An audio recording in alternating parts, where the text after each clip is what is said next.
ازيكم عاملين ايه؟ يا رب تكونوا بخير في احسن حال. تعالوا بقى نعمل مع بعض بتنجان مقلي بالدقه، تحفه هيعجبكم جدا. اول حاجه كده معايا بتنجان رومي، غسلته ونشفته كويس جدا. هقطعه شرايح كده زي ما انتوا شايفين. ممكن كمان بتنجان اللي هو العروس دون يتفتح كده من النص ويتحشي بالدقه، يبقى حلو برضو. بس انا بحب اعمل البتنجان الرومي كده. هنجيب مصفى كده وهنرصه فيه، وهنديله كده رشه من الملح عشان ينزل اي ميه فيه وما يشربش زيت كتير. دي كده كانت كبيرة، قسمتها 2. هسيبه على جنب بقى شوية. وهنا هنحضر الدقة بتاعته.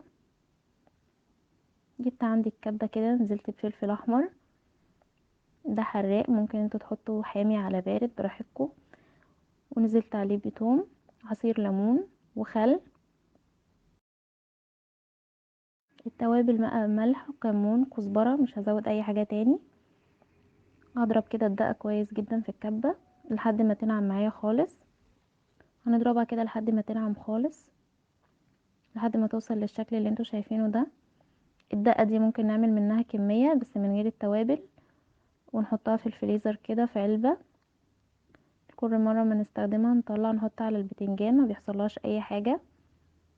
عندي هنا بقى البتنجان هنزله في زيت سخن كده وغزير. هقليه كده، اول ما ياخد لون من على الوش دون هقلبه على الوش التاني، واسيبه على نار متوسطة لحد ما يستوي كده وياخد لون ذهبي من ناحيتين. هقلي الكمية كلها بنفس الطريقة، واطلعها على المناديل كده عشان يشرب اي زيت. هنجيب العلبة اللي احنا هنحطه فيها، هنرص كده اول طبقة من البتنجان،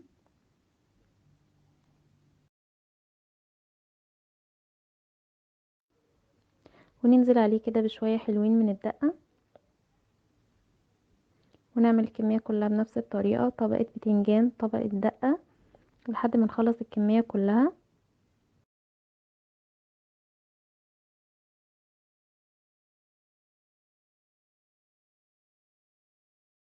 هرص اخر طبقة كده، وهنزل بقى بالدقة كمان، دقة كتير بقى على الوش.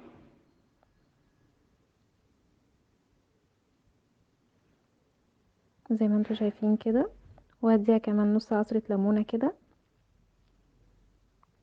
وبس كده، تحفة. اتمنى تجربوا الطريقة دي وهتعجبكم جدا. اشوفكم فيديو جديد، مع الف سلامة.